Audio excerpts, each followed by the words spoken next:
Robert Frost, distinguished poet and philosopher, faces the Fourth Estate in just a moment as Monitor joins Meet the Press. Meanwhile, poetry in a different idiom, George Shearing and Cheek to Cheek. Ready for the spontaneous, unrehearsed conference are four of America's top news reporters. Their questions do not necessarily reflect their point of view, but may be their way of getting a story for you. Now, here is the moderator of Meet the Press, Ned Brooks. Welcome once again to Meet the Press. Our guest is the distinguished American poet, Mr. Robert Frost. Since his last visit to Meet the Press, Mr. Frost has received many high honors. Recently, he was chosen as a consultant by the Library of Congress. In the opinion of critics, Mr. Frost has written more poetry that will endure than any other writer of our generation. He has been awarded the Pulitzer Prize in Poetry 4 times.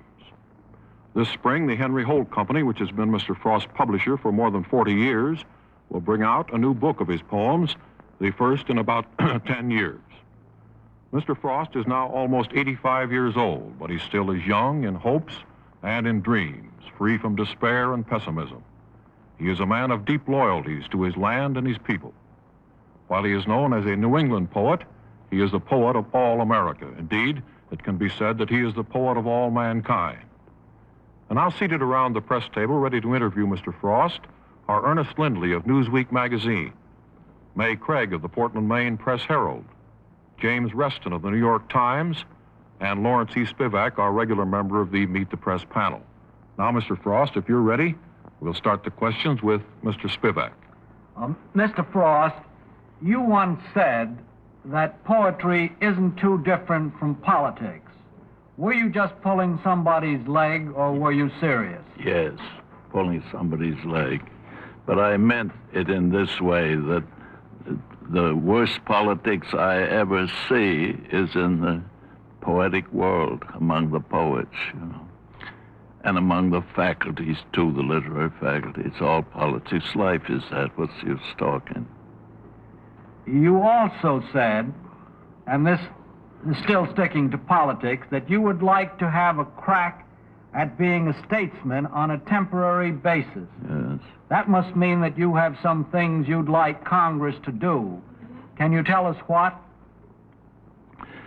I'd like them to do a little more for the arts, I suppose. I'm not too particular about that. And I'd like them to make a better... I suppose I'd tell you what I'd like. I'd like to be there to talk a figure of speech. I'd like to tell them that I was interested in the House, Congress, and in the Senate as a handicapper, and in the Supreme Court as a referee. And I'd like to get going on that subject, the difference between a referee and a handicapper. And I'd like to put them both in their place.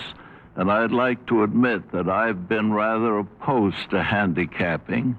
I never liked the Sunday school picnic sporting event because there was too much handicapping in it. I like everybody, if I really have my way, I like everybody to start from scratch, a real competition. I like Casey Stengel to be just as strong as he can be without anybody stopping him by law or anything else. Mr. Reston. Mr. Frost, why do you take so many of your images and metaphors from the world of games and sports? It's a strange thing that I do. I played games, I suppose, and I don't think anybody can think right in this world who didn't play games sometime in his life.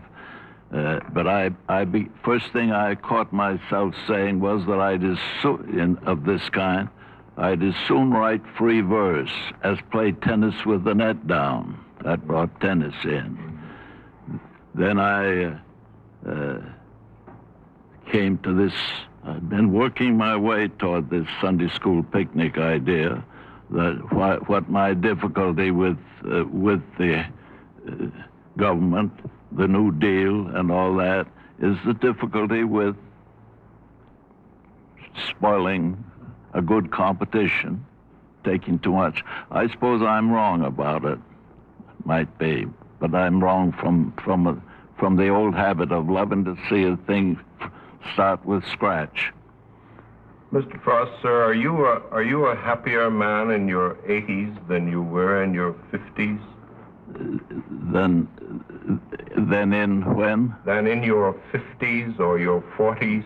No, it's a funny thing. I've always been happy, unhappy, combination. It blends, you know.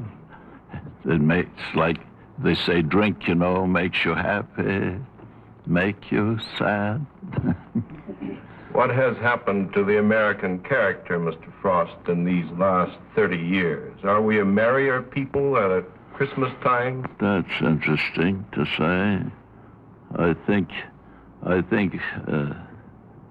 no, I think, you know, that'd be a hard thing for me to judge. We're always rather merry people. Mr. Spivak was telling me that he tried to run a magazine called American Humor, and it wasn't funny enough, he said. That was some years ago, was it, Mr. Spivak? Mrs. Craig.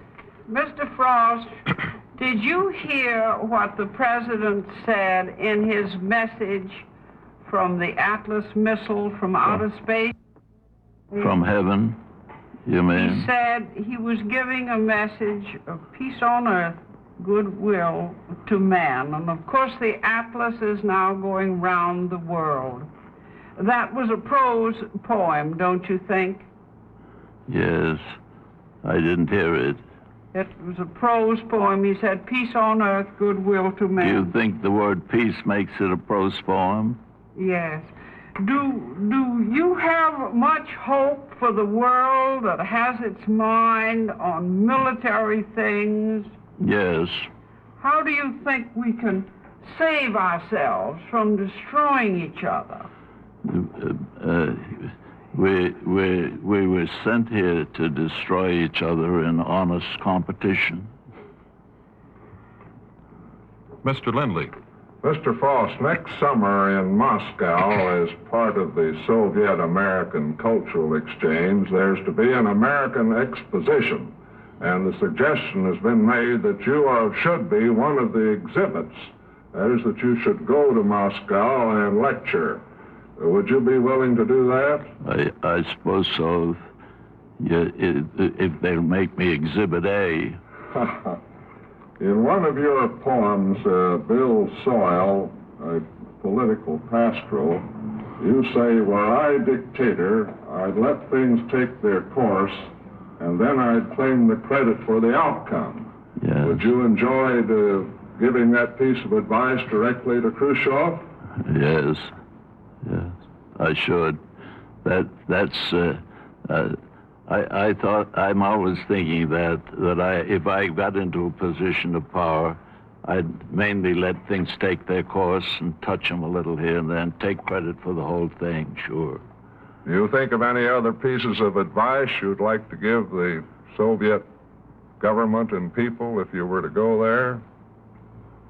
No, that's one, I hadn't thought of that, but I'd like to tell them that I think there's a certain validity, a great validity in our great difference with each other.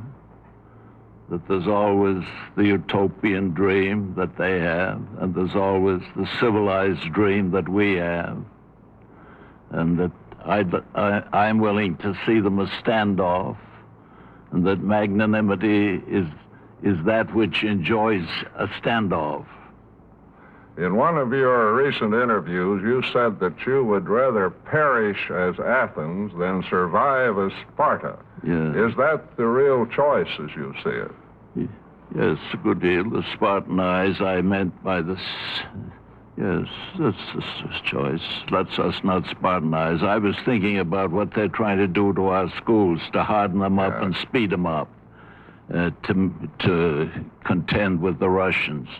And I just thought I'd rather perish as an Athenian than live as that kind of a Spartan. But I've been saying, you know, what I want the schools to do is let them harden up a little, let them speed up a little, but I want them to tone up, and that means to Athenianize them. Mr. Frost, we mentioned at the start of the program that you have a new book coming out, a new book of your poems. I wonder perhaps you could say one of them for us. You perhaps have a favorite. Hearing you say your poems has always been a high spot on our programs with you. Yes. Is there one that you have as a favorite? Well, no, some of them are too long. Suppose I say one like very political in its implications. It's called The Objection to Being Stepped On, which rules the world, I think. At the end of the row, I stepped on the toe of an unemployed hoe. It rose in offense and struck me a blow in the seat of my sense. It wasn't to blame, but I called it a name, and I must say it dealt me a blow that I felt like malice prepense. You may call me a fool, but was there a rule the weapon should be turned into a tool? But what do we see? The first tool I step on turned into a weapon. Mr. Spivak. Mr. Frost, while you're reciting poetry, I wonder whether you'd say the one about the hardship of accounting, which I think may seem particularly appropriate to this season of the year when people are spending so much money they don't know where it came from or where it's gone. That's a little squib of mine. It's all in one rhyme, 5 lines. The hardship of accounting. Never ask of money spent where the spender thinks it went. Nobody was ever meant to remember or invent what he did with every cent. Don't you think that might be a good one to stamp on the heart of every Internal Revenue agent? Bankers, it's been published in some bankers magazine, you know. It's for the really written for the benefit of income tax reporters. Mr. Frost, I'd like to come back to the voice from the sky. Do you think it's going to do any good for the president to speak of peace from the sky over and over again? Somebody said to me the other day that the Wright brothers, one of them a great friend of mine, the Wright brothers never thought of all the harm they were going to do with their airplanes, did they? And I said, oh no. The first thing the Wright brothers did when they had a plane that would fly and land safely, they went to the Army with it, thinking of all the harm they could possibly do. Not peace. If you want to talk peace one way, like this way, just say bombs for peace. Sure, I'm in favor of bombs for peace and sewing machines for peace. Anything for peace, if it's the peace I want. Mr. Frost, change the subject just a bit and go back to your poetry. When you wrote, "The Earth's the right place for love," yeah. I don't know where it is likely to be better. Did you mean that this is the best of all possible worlds and that there's no future in death? Nothing, no future that we know anything about. And I meant a lot of things about love. All kinds of love. You're going to keep it a secret from us? Not just loving kindness. You're going to keep what you mean about love a secret from us? Keep it from you? Yeah. Yes. What you meant about love? Yeah, I could tell you a lot of things about Anchises and Venus and all that sort of thing, but I won't go into that. We're all ears. Yeah, I bet you are. Mr. Reston. Mr. Frost, should we have a poet laureate in this country? It seems as if some sort of recognition would help a little more recognition than just consultant. I was down there complaining of this word, consultant. I thought I was brought down to be consulted on all subjects. See, turned out I was only here to be consulted about poetry. And so I rebelled, and I said I'd only been consulted. I hadn't been consulted at all, really. I'd only been consulted 3 times from the White House, once from the Supreme Court, and not at all by Congress. And they said, well, you won't expect to be. You only be consulted by poets. And all I get is a fellow that wanders in there with some poems that he's going to carry to the subarctic with him. He's been appointed poet laureate to deep freeze.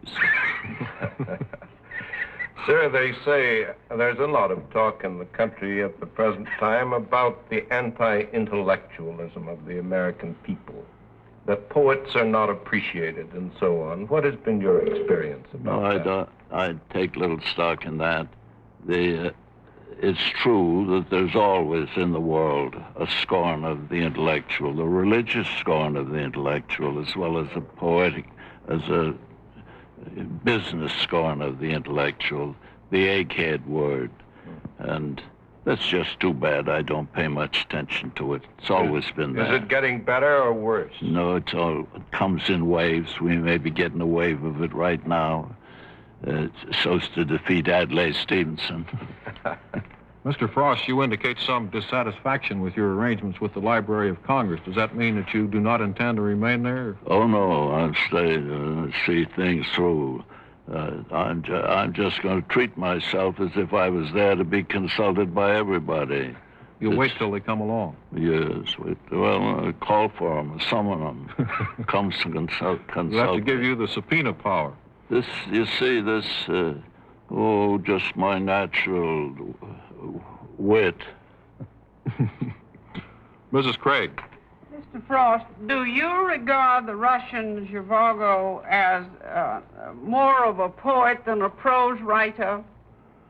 The Pasternak, who wrote Dr. Zhivago. I can't speak about his writing. I haven't read it, and it's all in translation. I have no way of judging his poetry. They say it's translated, and somebody's going to send me a book of his in translation. And I understand. I never read a book of poetry translated, but that I think it's lost its poetry, that's all. Yeah. That's my definition of poetry that's gone wrong. A poetry is that which is lost from both prose and verse when translated. Don't you think it was quite logical that the Soviet Union should crack down on him because his poetry was a danger to the communist system? Oh, yeah, that's their lookout, and that's a very... Don't you think poets deal more with life and death than others do, and that we need that in this country, too? Yes, I guess we got it. What do you think? You probably know, I've talked about this so many times, that Homer, the greatest poet of all, was a beggar all his life. He wasn't treated any better than I am, anyway. Yes. What do you, as a poet, think is the meaning and purpose of life? Of life? Yes, sir. I imagine the meaning of it is to dive further into further and further into the material for you know not what reason. The ethereal, the spiritual, diving into the material. Always at the fear that, always in the fear of losing the meaning some way, but deeper and deeper into the material. I call it materiality is our destiny, materiality. And our danger is materialism. And materialism is when the meaning gets lost in the material, just as in an article you write or a poem you write. When you know you lost the meaning, get out of hand a little, or in your life, or when you're writing a doctor's thesis, you're always, that should be your misgiving all the time. Am I losing my meaning? Is there something carried out of meaning? Or have the material been too much for me? Then we perish of materialism. That's what my long poem is about in my new book. It's called, the book is to be called The Great Misgiving That Becomes a Soul. It's like the fear of God, that you'll lose God, that you'll lose meaning, that the material will be too much for you. But it's got to be material. You've got to, and one of my words in the poem is, substantiate. You've got to substantiate your claim to being anybody or alive or anything. Substantiate. Mr. Lindley. Mr. Frost, do you think American civilization has improved or deteriorated during your lifetime? I think it's made its way forward, natural way, you know. We're so rich that we're like like rich parents that wish they knew how to give their children the hardships that made them so rich.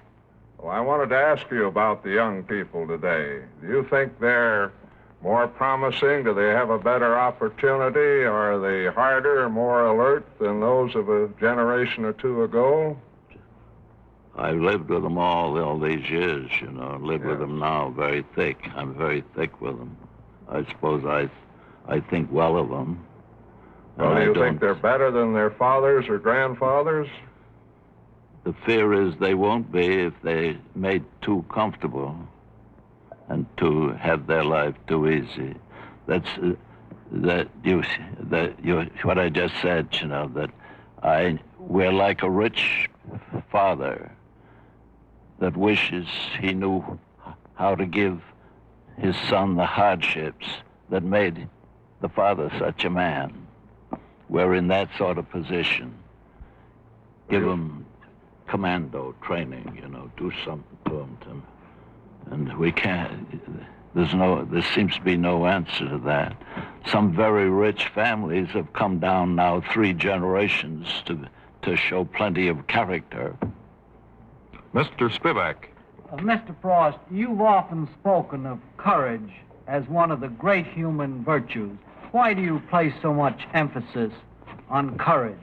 Because courage is the whole thing in art or in politics or in business. Enterprise is one great thing, isn't it? Enterprise is one. Great nation, great business, great art, great, and all with great courage. I like to tell about a lady I met not long ago who said, isn't it the saddest thing in the world that courage should have to be the greatest thing in the world? What has been the most important thing, do you think, in your life to you? Love, justice, learning, truth, faith, work, or has it been courage? That's hard to ask me. Easy to ask, maybe hard to answer. Yeah, hard to answer. I suppose that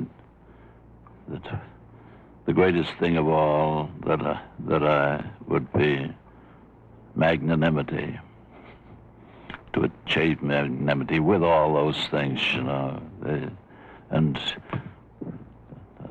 I don't want to sound like as if I believed in the perfectibility of man or of myself either. Mr. Reston. Mr. Frost, you have celebrated New England through most of your life. What is the New England character? Is it different in any special way? More simple, perhaps? No, it has something left of Cromwell and Milton in it. And it has, I like to say that the Reformation, it's something left of the Reformation in it. It has something of that severity, if you want. It gave so much to the world. It gave the Reformation, and then gave the Counter-Reformation to the world. It gave New England its character, and it spread character all over the United States by spreading school marms all over them, out Kansas and everywhere. Mrs. Craig. Mr. Frost, Russians call us barbarians and uncultured. Do you think it would be helpful if we had more Russians visit us? No. Don't take much. Don't matter. Doesn't matter. Let them come. Yeah. I don't count on that sort of thing, coming with each other. No, it'd be nice if we could learn, if they took some stand of their own, that is definable, you know. I should enjoy it. I don't want to see them fail in their own ideals. I'm afraid that would be my fear, that they have fallen away from their own ideals. Mr. Lindley. Mr. Frost, 3 years ago on this program, you were asked if you agreed with T.L. Eliot's line, "This is the way the world ends, not with a bang, but a whimper." You disagreed completely. You said it wasn't going to end at all. No. Since then, we've had some rather formidable developments in missiles and whatnot. Do you still feel confident that the world, or at least civilization as we know it, isn't going I to got end? acquainted with a young man in the train who said when I asked him what his occupation was, he said, "It embarrasses me to tell you I'm an exterminator." And I said, that just comes in handy. I like to go around telling people that when they talk about being wiped out, by the bomb or by a big enough bomb, I like to say I think we're inexterminable, like lice and bed bugs. You can't really exterminate them. There'll always be some in cracks and crevices, and that's us. Mr. Frost, on that note of philosophy, I think I'm going to have to interrupt. I'm sorry to have to bring our proceedings to a close, but I see that our time is up. Thank you very much, Mr. Robert Frost, for being with us. Our thanks to Robert Frost and the members of the panel for a stimulating and enlightening half hour. Meet the Press is produced by Lawrence E. Spivak. And now a personal word, if I may. Nobody wants to throw his money away, and I know that you don't. And if you're going to give it away, you want to know where it's going and how it's going to be used. Now, if a man came up to you on the street and asked for a dime, you'd probably hesitate before giving it to him, and maybe deny him entirely. On the other hand, if you saw a neighbor in need of help, you wouldn't hesitate at all. You know what the money will be spent for. And this is true when you give it to the Red Cross. You know your money will buy food, medicine, and shelter for the victims of disaster. It will pay for rebuilding and refurnishing their homes. It will pay for instruction in first aid, swimming, and life-saving. It will finance loans and grants to servicemen and to their families in time of need. And in many areas, it will pay for the collection and distribution of blood for use in hospitals. These are some of the things you help finance when you contribute to the Red Cross. So let's give generously and keep Red Cross on the job. Thank you. 5 minutes of news coming up, and then Monitor continues. But for me and for this week, time has run out. This is Monty Hall saying thank you and good night.